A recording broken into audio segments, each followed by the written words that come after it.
Eu queria muito que você falasse sobre esse seu papel de educador, antes de falar da sua trajetória de 80 títulos no IMDb. Porque eu acho que teve muita gente, né, que assim como nós, aprendeu com você, fez os workshops e se desenvolveu demais. Como é que é para você formar tanta gente, ter ensinado tanta gente que hoje está voando no mercado? Olha, eu acho que eu estou, de alguma forma, retribuindo uma atenção que eu recebi de alguns profissionais, a maioria deles, inclusive, já não está entre nós, já se foi, que era uma coisa informal, né? Eu trabalhei como fotógrafo de estilo, como assistente, com grandes figuras, Valdemar Lima, eu fui fotógrafo de cena do filme Bebel, Garota Propaganda do Capovilla, ele era o diretor de fotografia, e ele já tinha fotografado Deus e o Diabo na Terra do Sol, então ele era um mito, né? E ele era uma pessoa maravilhosa, que não escondia conhecimento, pelo contrário, né? Às vezes eu não precisava nem perguntar, às vezes ele estava fazendo alguma coisa no set e ele percebia que eu estava olhando para ele, pelo que ele estava fazendo, e ele mesmo, por iniciativa própria, falando, Heber, você quer saber o que eu estou fazendo? Eu estou mudando ali aquele refletor que está dando uma sombra naquele lugar tal. Então eu tive muita formação dada por profissionais no set, tá? E quando eu pude formalizar essa atividade de ensino, né, essa atividade didática, eu não perdi a chance, não. Porque eu acho que as pessoas... O cinema tem uma característica, o audiovisual, que é meio parecido com as corporações de ofício da Idade Média, certo? Os mais experientes formam os novatos, né? E é uma cadeia. Então você vê, né, no cinema aqui mesmo, gente que foi formada por um profissional da Veracruz, né? O seu Chic Fall, né? Inglês, veio para ser diretor de fotografia na Veracruz, importaram ele da Inglaterra, e o seu Chic formou, né, pelo menos 2 gerações de diretores de fotografia, tá? Que tiveram uma qualidade. Você vê, o Pagador de Promessa é um filme fotografado pelo seu Chic, né? Preto e branco, né? E é um filme, uma fotografia brilhante, né? O filme tem um traveling acompanhando o Zé do Burro, que é o personagem, o Anselmo Duarte que faz, subindo a escadaria da Igreja do Bonfim, em Salvador, carregando uma cruz, um traveling montado, inclinado, o trilho inclinado, a câmera nivelada, o traveling nivelado, para acompanhar o cara, com uma Mitchell, que pesava 80 quilos. Você imagina a engenharia, né, da maquinária para você fazer um traveling longo, ele vai subindo, a câmera para, ele fala e tal. Aí você pensa que o plano acabou, não, ele continua arrastando a cruz, a câmera vai com ele e tal. Então, essa tradição medieval da corporação de ofício, na nossa profissão, é fundamental. E eu fazia isso informalmente. Com o passar do tempo, eu tinha tanta solicitação que eu disse, vou formalizar isso, vou começar a dar curso. Aí comecei com o apoio, principalmente da Quanta, né, que tinha, como vocês, né, era uma locadora, tinha facilidade, tinha espaço, tinha estúdio, tinha equipamento, tinha tudo, né? Eu comecei a dar uns cursos presenciais na Quanta, tá? E foi um sucesso, tá? E a gente chegou a recusar aluno para a turma não ficar muito grande. Chegou um ponto que eu falei, olha, mais de 25 não dá, porque eu perco o controle, fica uma coisa sem, sabe, personalização. Eu não sei mais quem é quem, não sei o nome de ninguém. Então, vamos fazer turma de 25 e tal. Se sobrar, a gente faz um outro. Espera uma semana e pega, para não ficar também a pessoa sem ter o serviço. Então, depois que eu formalizei, com a internet e com a pandemia, isso também virou à distância, né? Eu adaptei alguns cursos, fiz um viés mais teórico, né? Mas com ilustrações, tanto imagem fixa como imagem em movimento, para permitir fazer isso à distância. E também funcionou. Esses cursos à distância, via internet, também funcionaram, né?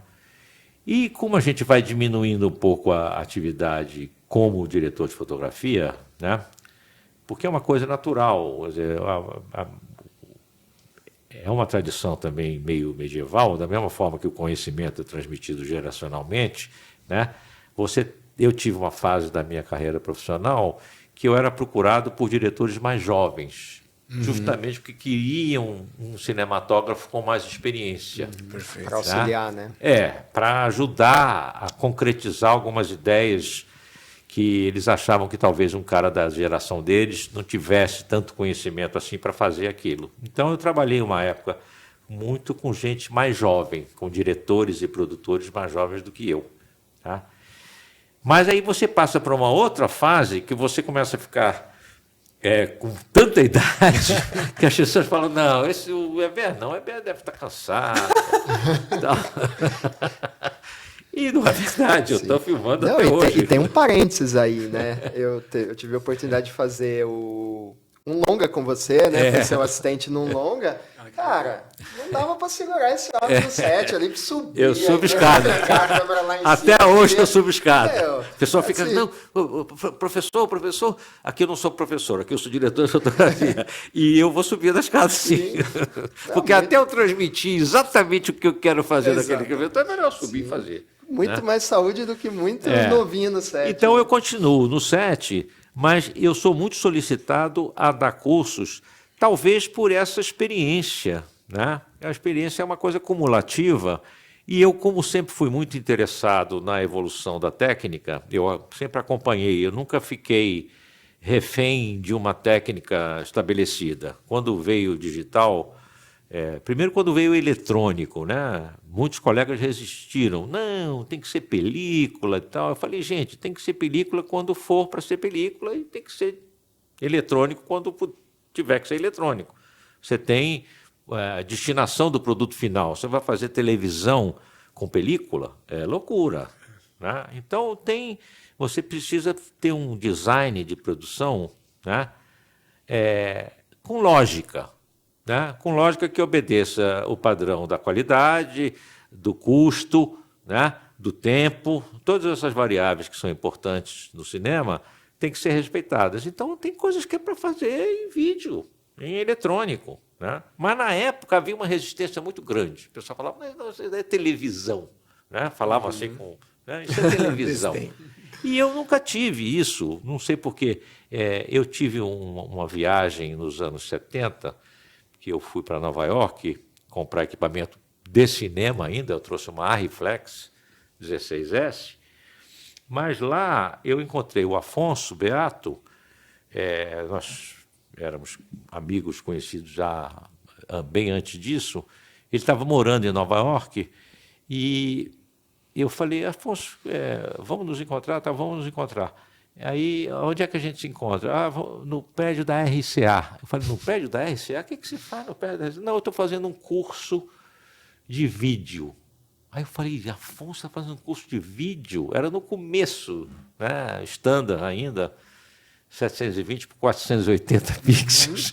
Eu falei, você está fazendo um curso de vídeo na RCA? Ele falou, estou, Heber, porque o caminho é esse. Né? Na época gravava em fita, ele falou, você acha realmente que uma tecnologia que é baseada em sais de prata vai resistir a uma outra que é baseada em óxido de ferro? Não tem. Eu falei, caiu a ficha, eu falei, puxa, esse argumento, né, baseado no suporte me convenceu. Lógico que o eletrônico vai acabar predominando. É mais rápido, é mais barato e a qualidade vai chegar lá. Na época, a grande crítica dos colegas diretores de fotografia era em relação à qualidade, porque o vídeo era standard, era essa resolução 720 por 480, não tinha muito saída. Mas era evidente que a coisa ia evoluir rapidamente. E foi o que aconteceu. Interessante, porque você teve esse olhar, mas nem todo mundo tinha, né? De que era tão evidente assim que ia chegar lá. Para mim, esses argumentos que são fundados nas leis da física, certo? Tem um peso muito grande. Quando ele levantou essa questão do suporte, né, como é que uma tecnologia baseada em sais de prata pode concorrer com outra que é baseada em óxido de ferro, eu não tenho o que discutir. Né? É a lógica. A lógica sempre acaba predominando. Você tem períodos de irracionalidade, de loucura, mas a lógica sempre acaba, né, prevalecendo, porque ela é mais econômica, mais rápida, acaba prevalecendo. E eu acreditei nisso. E me descolei um pouco dos colegas e comecei a trabalhar com o eletrônico, quando ainda era analógico. E aí evoluiu rapidamente, veio a alta definição, 1080 por 1920, 2K, e hoje a gente está em 12K já, né? Que as pessoas não sabem muito bem o que fazer. Não. Né? Com 12K fica todo mundo, mas precisa, viu? Acabei de comprar 12 HDs de 2 tera, aí não está dando lá. Nenhuma ilha aguenta Nenhuma rodar. ilha aguenta. Eu falo, gente, você vai fazer um filme em 4K, e vai fazer um monte de cenas com o áudio LED, e você quer uma definição boa, faça os plates em 12K, mas só para algumas coisas, como isso, né? Agora, você captar em 12K, sendo que o produto final vai ser visto no máximo em 4K, é meio dar um tiro de canhão para matar um mosquito, né? É bobagem. Então, vamos racionalizar, né? Vamos fazer as coisas racionalmente. Mas, retomando a coisa do ensino, eu sou vocacionado, eu sou filho de pai, mãe, irmã, tio por lado de pai e tias por lado de mãe, professores. Então, essa coisa da didática, de transmitir o conhecimento, para mim é natural, porque o meu ambiente em casa, né, a mesa do jantar, a mesa do almoço, era um pai professor e uma mãe professora. Não sabia disso. Não é uma coisa que, sabe, para mim é uma coisa que vem do início, a coisa da transmissão do conhecimento. E o meu pai tinha uma biblioteca muito boa, fundamentalmente livros de medicina, de anatomia e tal, porque ele era formado, na época dele não se formavam professores. Os professores vinham das áreas afins. Então, um cara que era formado em engenharia ia dar aula de física, o cara que era formado em medicina ia dar aula de botânica, tinha essa afinidade. E ele tinha sido formado em medicina, e eu dormia no apartamento onde eu passei a minha infância. O meu quarto era também o escritório do meu pai, onde estava a biblioteca dele. Caramba!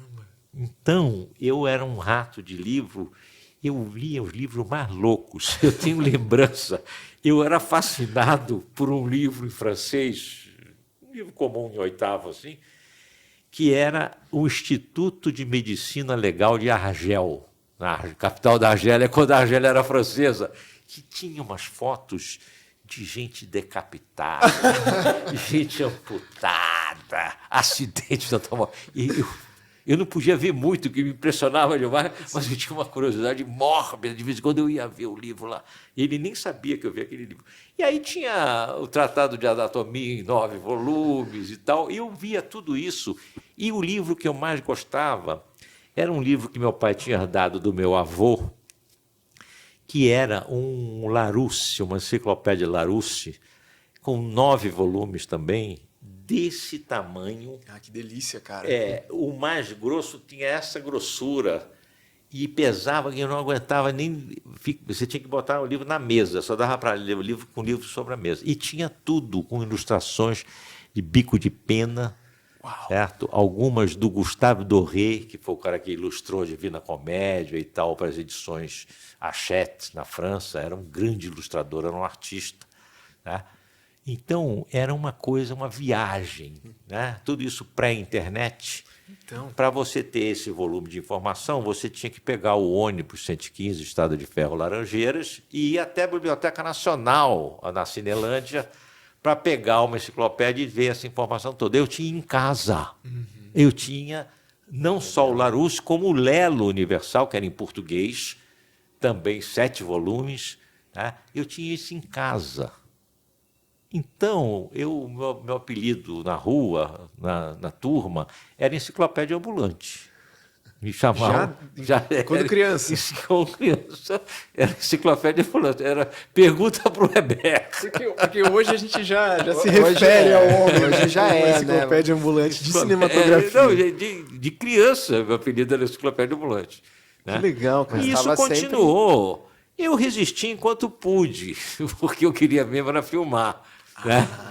Então, eu era um professor informal no set, com os assistentes, com os estagiários e tal. Eu nunca me furtei. Eu tinha esse exemplo do Valdemar Lima, do Hélio Silva, de quem eu fui assistente em uma ocasião, que também não se furtava de dar informação, respondia as perguntas e tal. Então, eu herdei isso aí. Né? Mas primeiro ficou no âmbito só dos assistentes, dos estagiários. Depois, os pedidos começaram a ficar tão volumosos que eu resolvi formalizar. Aí, com a parceria com a Quanta, eu comecei a dar esses cursos presenciais, foi um sucesso, dei vários cursos, comecei a especializar, eu cheguei a dar cursos cinematografia monocromática, só preto e branco. Sim. Não Eu lembro, específicos, né? Comecei a dar coisas muito específicas mesmo. Em que época, em que ano você começou? Eu comecei com isso, acho que no final dos anos 80. Nossa, bem antes. Bem antes. Vocês foram nos 90, né? Não, 2000. Já era 2000? Já, opa. 2007, então eu comecei nos anos 90. Do meio para o final dos anos 90 eu comecei a dar cursos. Cara, muito legal. Mas já não tinha a informação que tem hoje também, né? Internet, tudo mais, né? Então, assim. Por isso tinha que fazer presencial. Houve uma época que o CANI, Centro Audiovisual Norte-Nordeste, da Fundação Joaquim Nabuco, que tem sede em Pernambuco, me contratou para dar uma série de cursos no Norte e Nordeste. Eu tive em Manaus, Belém, Fortaleza, Recife, João Pessoa, Natal, Acre, Rio Branco. Eu dei uma série de cursos pelo Norte e pelo Nordeste e formei uma geração de profissionais. Ah, legal. O fotógrafo dos filmes ali pernambucanos, como é o nome do diretor? Não vou me lembrar o nome agora. Esse menino, que é um puta fotógrafo atualmente, um fotógrafo extraordinário, começou comigo. Ele não tinha conhecimento nenhum da área, tá? E fez esse curso do CANI comigo, e eu formei muita gente. E é muito bom, tem uma coisa que gratifica muito quando você vê uma pessoa vocacionada, sedenta de conhecimento, de informação, e você pode proporcionar para ela, né, um roteiro, dizer, olha, começa por aqui, vê isso aqui, não deixa de conhecer essa parte da teoria e tal. Você consegue orientar, né, dar referências, dar bibliografia, né? Mesmo antes da internet, você tinha bibliografia, eu tenho até hoje listas e listas de livros divididos por idiomas. Esses aqui são em português, esses são em francês, esses são em inglês, né? Esses são em espanhol, que são os idiomas que eu consigo ler. Tal. Em alemão não tem nada, eu não pratico. Mas eu comecei fazendo isso itinerante. Eu era um professor itinerante de cinematografia nessa região do Brasil onde tinha menos desenvolvimento, né? Então foram uma série de coincidências. O CANI ter me descoberto, né, em São Paulo, ter me contratado. Então eu viajei muito dando cursos, né, pelo Norte e pelo Nordeste. Depois o pessoal soube, aí me levaram para Brasília. Eu dei curso no Brasil inteiro, tá? E o bom de você ensinar é que ensinando você obrigatoriamente aprende. Porque você precisa se preparar, você não pode dar um curso do zero.